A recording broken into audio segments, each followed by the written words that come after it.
Voy a hacer lo mismo que Marisa, voy a hablar en castellano a pesar de que los slides están en inglés y dejar las preguntas para después que terminemos toda la ronda. El tema que voy a hablar yo es sobre el uso que ha habido en los últimos años, particularmente con el movimiento estudiantil, pero también partiendo un poco antes del movimiento estudiantil, el uso de las redes sociales por parte de los jóvenes en Chile.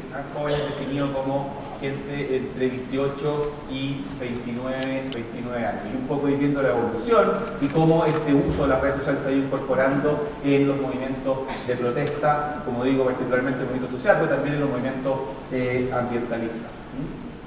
Y si uno tuviera que, de alguna forma, plantear por qué este tema nos importa, es porque en los últimos años, no solamente en Chile, sino que en el mundo entero, ha habido dos tendencias, ¿no es cierto?, que uno, de cierta parte, la prensa, ¿no es cierto?, las conecta y piensa que hay una relación causal y desde el punto de vista de las ciencias sociales se pregunta si es que realmente están conectadas, ¿no es cierto? La primera de esas tendencias tiene que ver con las revoluciones, ¿no es cierto?, y los movimientos sociales, movimientos ciudadanos de intensidad, no solamente en Chile, pero digo en el fondo, para qué decir, en la primavera árabe, ¿no es cierto?, en Europa, en España. Entonces hay una pregunta ahí de que en los últimos años se han intensificado, ¿no es cierto?, estos movimientos sociales y también, ¿no es cierto?, el caso chileno también, digamos, el caso de los estudiantes más evidente, pero también uno tiene que pensar en los movimientos ambientalistas, partiendo, por ejemplo, con la protesta que hubo en la Central Barrancones allá por el 2010, ¿no es cierto?, seguido por los movimientos regionalistas, el caso de Ibaicén, etc. Entonces ese es un escenario, ¿no es cierto? Y el otro escenario, que es donde se hace la correlación, es que se dice ¿por qué han aumentado, ¿no es cierto?, estos movimientos sociales? ¿O por qué ha habido un mayor activismo desde el punto de vista de protesta de la ciudadanía en distintos países? Y muchas veces se plantea, al menos desde la tecnología, de que esto tiene que ver necesariamente con la mayor difusión de las tecnologías de información y comunicación en la población. Ahí simplemente estoy mostrando un poco los datos detrás de esa aceleración y que tienen cierto sentido. Por ejemplo, aquí estamos viendo el caso de Chile comparado con algunos otros países o con algunas otras regiones, en el caso de usuarios de Internet, que es fundamentalmente la plataforma por la cual operan las redes sociales online. Pero si vemos también en el caso de el hecho de que las plataformas, ¿no es cierto?, y los servicios son mucho más intensivos en el uso del ancho de banda, es importante también ver, bueno, una cosa es tener acceso a Internet y otra es tener acceso a Internet para poder procesar datos, o sea, que el Internet funcione en el sentido de poder manejar multimedia, etc. Y también vemos de que en términos de suscripción, por ejemplo, de banda ancha, no solamente en Estados Unidos, sino que en Chile y en los otros países, ¿no es cierto?, en otras regiones donde ha habido movimientos sociales, en los últimos años se ha acelerado. Este gráfico solamente es de los últimos 10 años, porque claro, si yo comparara con los años 60 hasta esta parte, serían bastante más dramáticas las curvas. ¿Para qué decir el tema de la telefonía móvil? Muchas veces nosotros hablamos de Internet, pero gran parte de estos movimientos sociales hacen un uso muy intensivo de la telefonía móvil. Y en el caso de Chile ya prácticamente hemos llegado a tener un móvil por persona, incluso más, ¿no es cierto? Y lo mismo ocurre en otras regiones, ¿no es cierto?, del Medio Oriente, en el caso de América Latina en general, vemos una penetración, si no tan alta quizás de la banda ancha, sí, ¿no es cierto?, de la telefonía móvil, etc. Y entrando un poco al tema de las redes sociales online particularmente, las cifras son aún más dramáticas, ¿no es cierto? La grado de penetración de Facebook como la principal red social online, ¿no es cierto?, prácticamente llega a casi todos los usuarios que tienen Internet. En el caso de Chile, por ejemplo, prácticamente estamos en una tasa de penetración del 100%, lo que quiere decir es que cada persona que tiene acceso a Internet prácticamente también tiene una cuenta creada en Facebook. No así con Twitter, que vamos a ver más adelante. Twitter tiene una penetración bastante más baja, a pesar de que tiene tasas de crecimiento bastante altas, ¿cierto?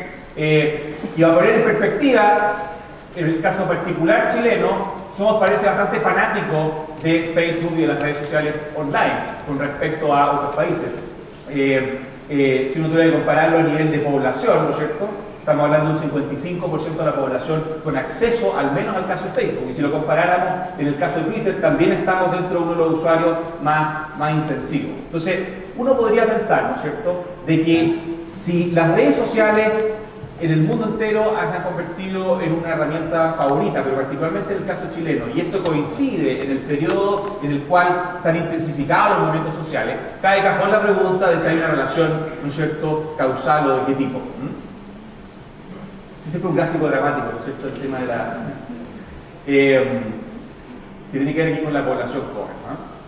Pero como ustedes saben, Una cosa es que dos tendencias ocurran al mismo tiempo y otra que estén relacionadas, ¿cierto? Ahí está la vieja frase de que la correlación no significa necesariamente causa. Y sin embargo, está esta idea de que, anecdóticamente al menos, tenemos la sensación de que sí están conectados, ¿no? De que sí están conectadas estas dos tendencias. Vemos, por ejemplo, de que en redes sociales hay organización de movimientos, ¿no es cierto? Se organizan protestas offline, pero que fueron en su origen online, ¿no es cierto?, la manera de convocarla. En ese sentido hay vasos comunicantes bastante fluidos entre lo que ocurre, ¿no es cierto?, en las redes sociales online y lo que ocurre en la calle. Entonces, de alguna forma pensamos, bueno, claramente acá hay un uso, ¿no es cierto?, de las redes sociales online, las tecnologías móviles, para organizar movimientos sociales.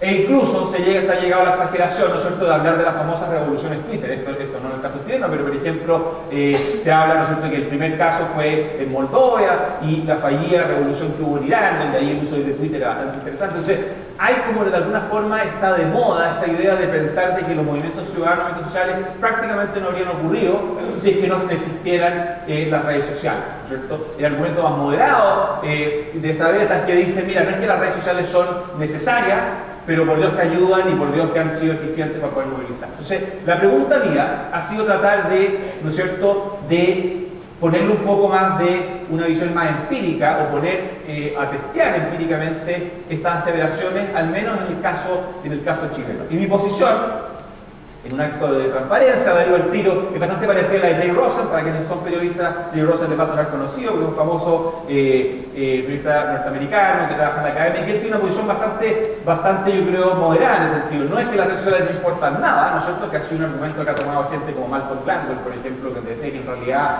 si uno dijera que las redes sociales son necesarias para los movimientos sociales, nunca habría existido Revolución Francesa, etcétera. Pero tampoco se puede caer a llegar a decir, en verdad no sirven para nada, porque es verdad de que ha habido gran parte de, ¿no es cierto?, la organización de varios movimientos ha sido no tanto en la calle, pero también mucho previamente en online. Entonces yo creo que una posición intermedia es pensar, mira, en realidad acá lo que hay es que probablemente ninguna de las dos visiones, ni la ultra pesimista ni la optimista con respecto a las redes, la correcta, sino que probablemente como todas las cosas en la vida, la verdad está justo al medio. Entonces, ¿qué fue lo que hice yo con algunos colegas de la Universidad de Diego Portales? Lo que hicimos fue, el año 2009, empezamos a realizar una serie de encuestas a muestras representativas de jóvenes entre 18 y 29 años en los principales centros urbanos, básicamente en el Gran Santiago, en Concepción, Talcahuano y en Valparaíso, en Gran Valparaíso, y muestras de alrededor de 1000 casos, ¿no es cierto?, que en algunos años, como el año 2011, la complementamos con una muestra para el resto de la población, es decir, mantuvimos la muestra de 1000 casos de jóvenes, pero además le agregamos una muestra de población adulta, para tener una muestra representativa y poder comparar entre lo que hacen los jóvenes, ¿no es cierto?, y también lo que hace el resto de los adultos mayores de 30 años. Y lo que hicimos fue, ¿no es cierto?, tratar de estimar no solamente en términos del uso que hace esta población de las redes sociales, las distintas tecnologías, la manera en que lo usa, sino también sus niveles de participación, tanto electoral como también en movimientos de protesta. Y aquí en esta presentación al menos voy a presentarles sobre todo el tema que tiene que ver con las protestas y los movimientos sociales, a pesar de que después podemos conversar de lo que ocurre con tipo de participación que no tiene que ver con protestas, sino que es participación electoral o participación más tradicional, ¿cierto? Y entonces, primero, tratar de entender quiénes son los que usan las redes sociales o cómo son estos usuarios en Chile de redes sociales, ¿cierto? Los usuarios, quiénes describirlos de alguna forma demográficamente.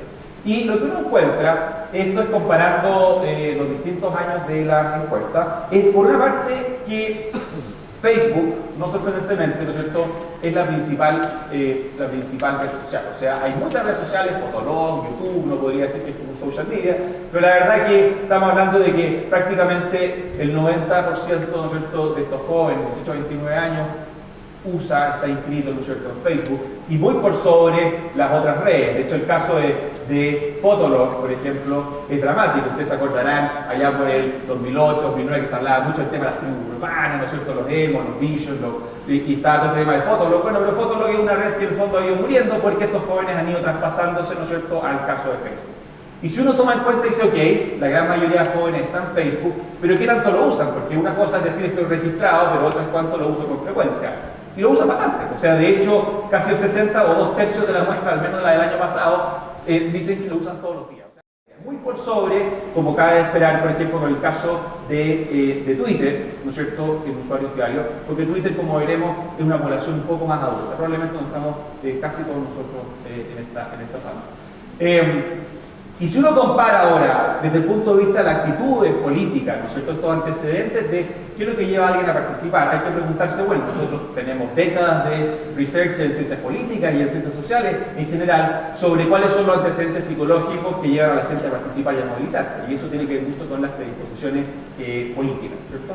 Y lo que encontramos es que si comparamos a los usuarios de redes sociales, ¿no es cierto?, estoy tomando en cuenta gente que usa con frecuencia Facebook, YouTube, Twitter, etcétera, con aquellos que no son usuarios, vemos ciertos patrones de que no son los mismos. Hay una diferencia. De partida exhiben mayor interés político, ¿no es cierto? Si uno compara el tipo de interés que sigue las noticias, con que hablan, etcétera. Son más dados a expresarse, tienen menos temor a la autocensura, esta idea de no expresar opiniones cuando estoy con gente que quizás opina distinto a mí. Discute offline, cara a cara, sobre política más frecuentemente. Más frecuentemente. Y en el caso de los usuarios de Facebook, gastan menos tiempo informándose en los medios tradicionales. Se informan más, ¿no es cierto?, en los medios digitales.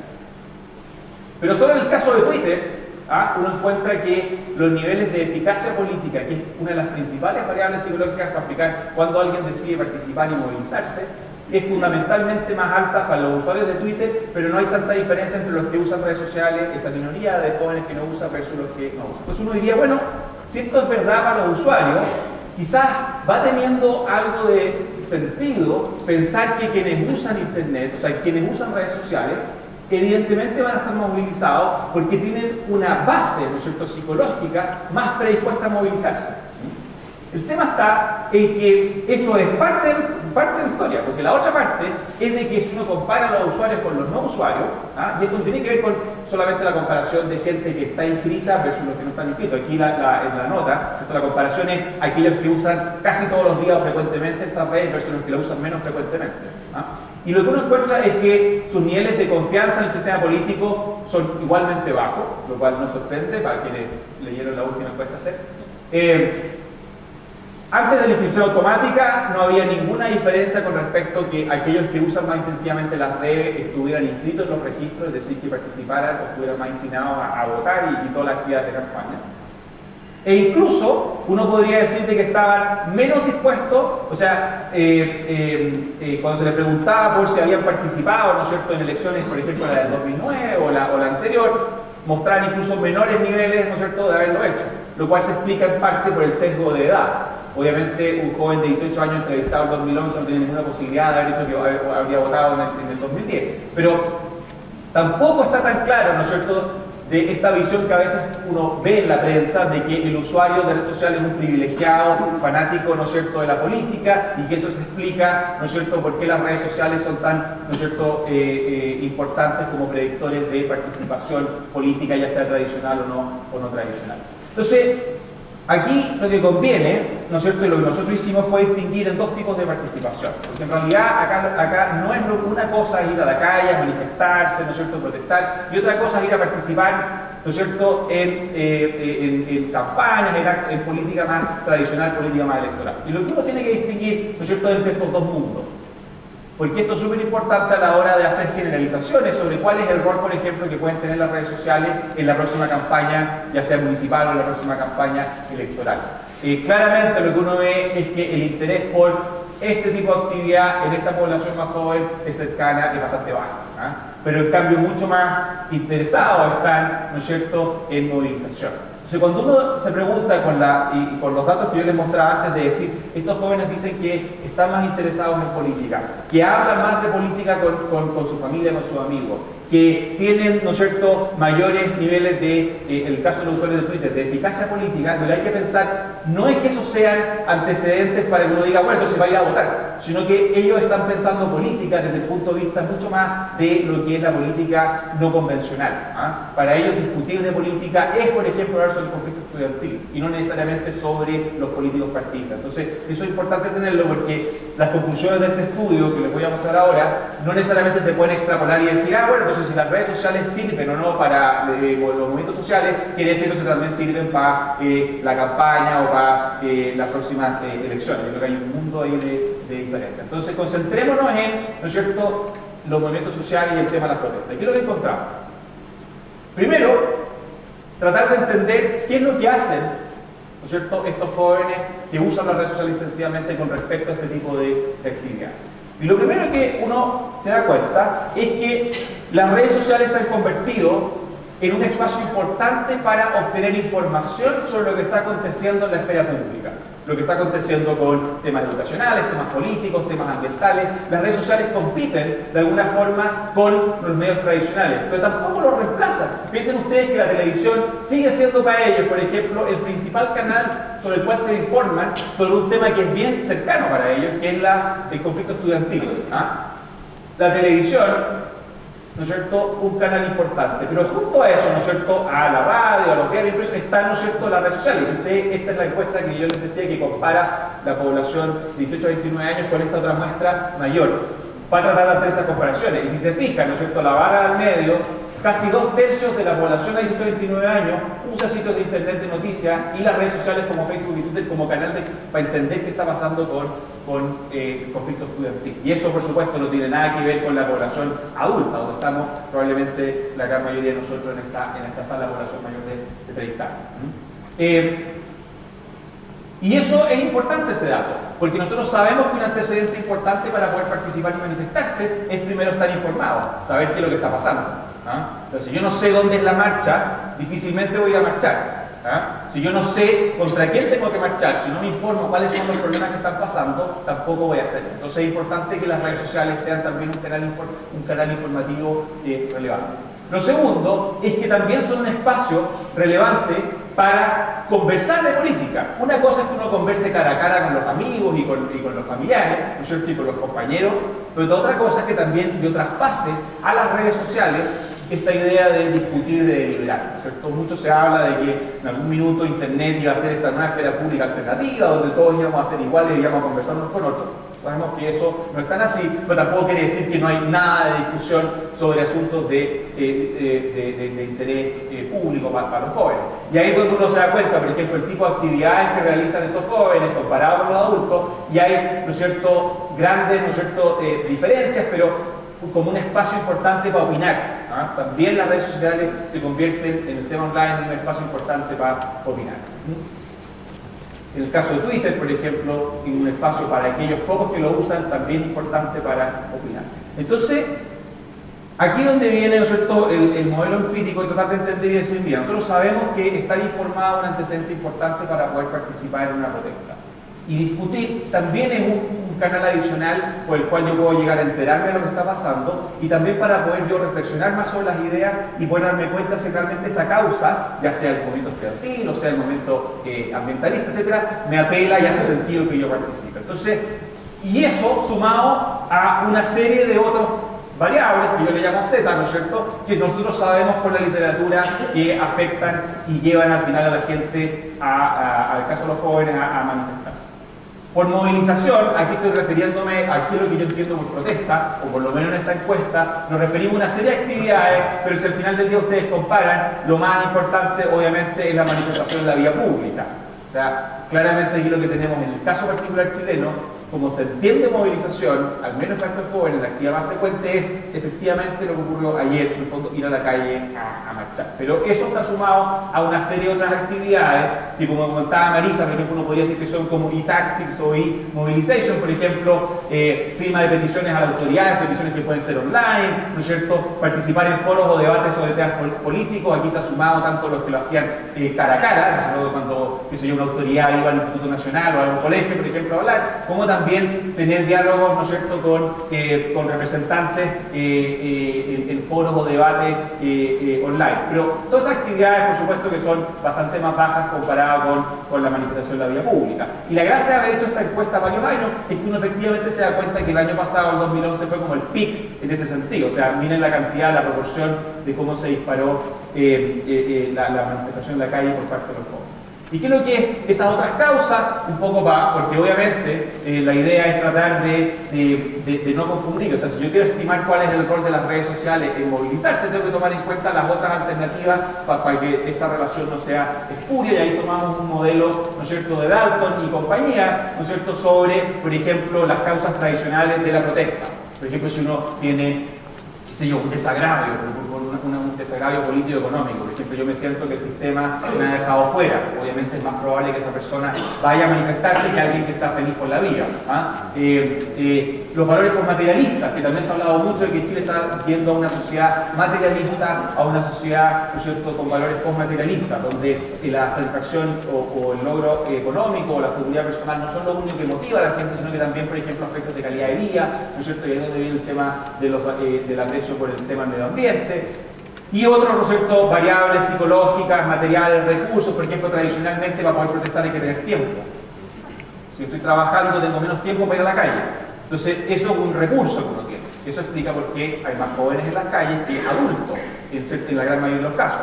Pero también, ¿no es cierto?, recursos psicológicos. Sentirme que yo logro algo con la protesta, por supuesto que va a ser más posible que yo vaya y participe en protesta que si yo digo, como dicen muchos jóvenes, en el fondo, no, ¿qué se consigue con esto? No estoy ni ahí, no va a cambiar nada. Si yo soy derrotista mentalmente, obviamente que no tiene un sentido que yo participe, ¿no? Y estar informado, esto que yo les decía, de que si uno no sabe lo que está pasando, difícilmente va a tener posibilidades de manifestarse. Entonces, si uno mete todo esto en la juguera estadística, ¿qué es lo que resulta? Lo que resulta es que controlando por todas esas otras alternativas, efectivamente encontramos, si uno va en la escala, ¿no es cierto?, esto es la probabilidad de una serie de actividades, por ejemplo, la curva de acá es la probabilidad de manifestarse en la calle, comparando un usuario, alguien que usa poco intensivamente las redes sociales comparado con alguien que usa intensivamente, vemos que las probabilidades aumentan no exponencialmente, pero considerablemente. O sea, alguien que no usa las redes sociales, controlando por todos los otros factores, tendría, ¿no es cierto?, una posibilidad de manifestarse, por ejemplo, en el caso de ir a la calle, alrededor de un 5%. Esa persona, si uno la compara con alguien que usa intensivamente las redes sociales, aumenta casi un 30-35%. Y eso va en orden decreciente según el tipo de actividad de protesta que uno está considerando. Entonces, para verlo de otra forma, si uno, este ya es el modelo, ¿no es cierto?, con todas las distintas variables, y aquí lo que se da cuenta es que obviamente las redes sociales, que son estas variables, ¿no es cierto?, que están en el círculo, no son las más importantes a la hora de definir si alguien va a ir a protestar o no. O sea, claramente, por ejemplo, pertenecer a grupos de la sociedad civil tiene más posibilidades a alguien que pertenece a una federación de estudiantes, por ejemplo, ir a manifestarse que a alguien que no participa, o alguien que participa en un sindicato, etc. El tema de los valores postmaterialistas, ¿no es cierto? Alguien que tiene valores postmaterialistas tiene más posibilidades de ir porque esos valores postmaterialistas le hacen sentido con respecto a las causas que motivan, ¿no es cierto?, las manifestaciones, como aspectos de calidad de vida y calidad de educación. Sin embargo, aunque el efecto no es tan importante, igual es significativo, por ejemplo, en el caso de Facebook o en el caso de YouTube, y esta relación, ¿no es cierto?, se ha ido intensificando en el tiempo con respecto a lo que ocurría el año 2009, que es justamente el año antes de que empezara, ¿no es cierto?, los movimientos ciudadanos con más intensidad en el caso chileno, ¿no es cierto? Otra manera de decirlo, por ejemplo, que en el caso de 2011, las variables de tipo Facebook, por ejemplo, son los predictores más importantes, pero no el principal, pero tampoco, ¿no es cierto?, menor. Entonces, la pregunta aquí es decir, ok, logramos establecer que esta correlación, ¿no es cierto?, más o menos parece que tiene algo de sentido, porque resulta que si tomamos en cuenta otros factores, igual sí existe. A mayor uso de las redes sociales, mayor posibilidades hay de manifestarse en la calle. Pero eso en realidad es parte de la historia. Porque lo que importa desde un punto de vista científico-social es tratar de entender por qué ocurre eso. Porque es re fácil establecer correlaciones o regresiones, ¿no es cierto?, como este tipo, pero la pregunta es teóricamente, ¿por qué uno debiera esperar, ¿no es cierto?, que esta relación se produce? Yo ya les he dado algunas pistas, por ejemplo, el hecho de que las redes sociales sean espacios para discutir, o que las redes sociales sean espacios para informarse, pero vale la pena hacer el ejercicio empírico de decir, bueno, si esas explicaciones hacen algo de sentido. Y lo que hicimos a continuación fue tratar de hacer un modelo estructural en el cual ponemos estos diferentes usos que se les puede dar a las redes sociales como mecanismos que explican esta relación inicial entre frecuencia de uso de redes sociales y participación en movimientos de protesta, ¿cierto? Y lo que tomamos fue tres funciones, ¿no es cierto?, o maneras en que se pueden usar las redes sociales para estos jóvenes que a nosotros, desde la teoría, nos hacía sentido que fueran las razones por las cuales el uso de las redes sociales está vinculado a protesta. Y lo que uno encuentra, y este es el modelo, y para que les gusta la estadística, después lo podrán ver más en detalle, pero fundamentalmente lo que tratamos de hacer es si la relación inicial entre uso de redes sociales y este índice de protesta, esta actividad de participar en la calle, firmar peticiones, etcétera, se explicaban, ¿no es cierto?, por estas tres variables distintas. Y lo que encontramos es que efectivamente, una vez que uno toma en cuenta estas tres actividades, la relación inicial entre, ¿no es cierto?, el uso de plataformas sociales y protesta desaparece directamente, o sea, es un vínculo totalmente mediado por estas tres actividades. Y dentro de esas tres actividades, no todas tienen el mismo peso. La más importante, ¿no es cierto?, es cuando uno usa las redes sociales para intercambiar opiniones, para expresar políticamente.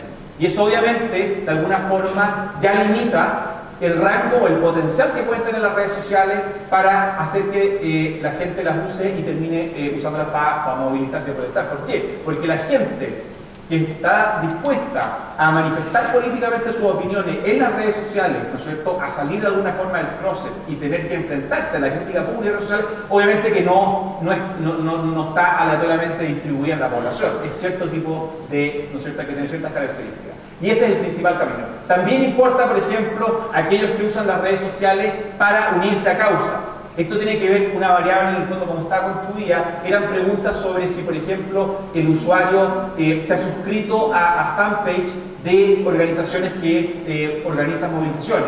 Si es que ha, en el fondo, participado en este tipo de movilización online, antes que hacerlo en offline. Y alguno encuentra esta idea, ¿no es cierto?, de los pasos comunicantes que yo les digo. Participar y hacer clic en Salvemos a las ballenas, por supuesto que es una actividad de baja inversión. No cuesta nada poner clic y salvemos a las ballenas, pero otra cosa es poner, ¿no es cierto?, la mano en el bolsillo y dar plata para salvar las ballenas. Lo que nosotros decimos es que hacer clic en salvar a las ballenas, por poner un ejemplo ridículo, es el primer paso quizás para ir en el tiempo motivando a las personas a que efectivamente se unan a la causa. El universo de personas que suscribe a Greenpeace, por supuesto, online, es mucho mayor que el universo de gente que efectivamente participa en Greenpeace, ¿no es cierto?, en las distintas actividades. Pero teniendo ese recurso online, de alguna forma, es un primer paso para poder conseguir lo que ve. Lo que sorprendía es que cuando preguntábamos el uso de las redes sociales para informarse sobre la actualidad,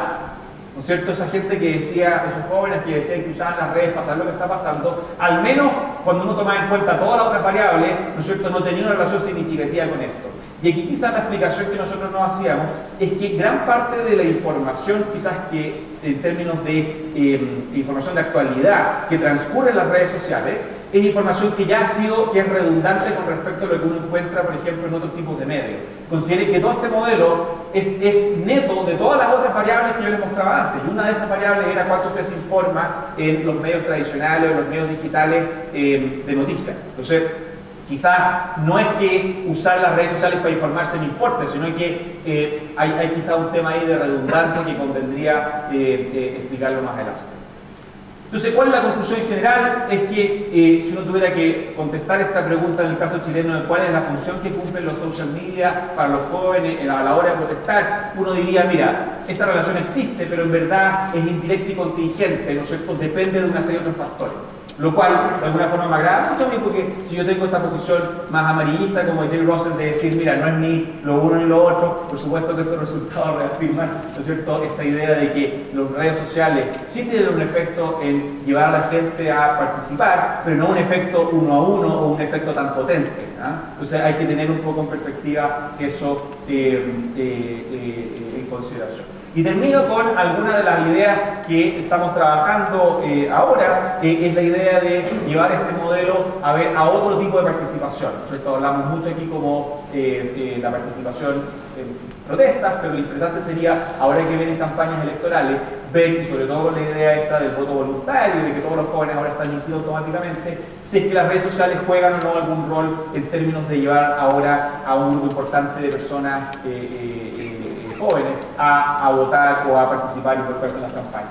Y lo otro, por supuesto, es que es triangular, ¿no es cierto?, estos datos que vienen de encuestas, con todos los problemas que conocemos de las encuestas, con otras fuentes. Un trabajo que estamos recién empezando a hacer, que es un poco lo que está vinculado con el tipo de métodos que contaba Marisa y lo que va a contar después Jorge, es con análisis de redes sociales, es decir, ya no partir de lo que los usuarios dicen que hacen, sino que ahora observar efectivamente lo que está transcurriendo, ¿no es cierto?, en las redes sociales online. Y a un proyecto Fondesit que también postulamos y que ojalá rogamos con se apea de nosotros en los fondos, es hacer un estudio longitudinal, ¿no es cierto?, ir encuestando en el tiempo a la misma muestra, porque lo que hay aquí son muestras transversales, ¿no es cierto?, cross-sectional, pero la idea es tratar de ir midiendo la evolución en el tiempo, porque el factor dinámico aparece ser muy importante a la hora de entender estas relaciones entre lo que hace la gente en las redes sociales y cómo esto va variando. Y ojalá el día de mañana ir finalmente comparando el caso chileno con, ¿no es cierto?, los casos internacionales.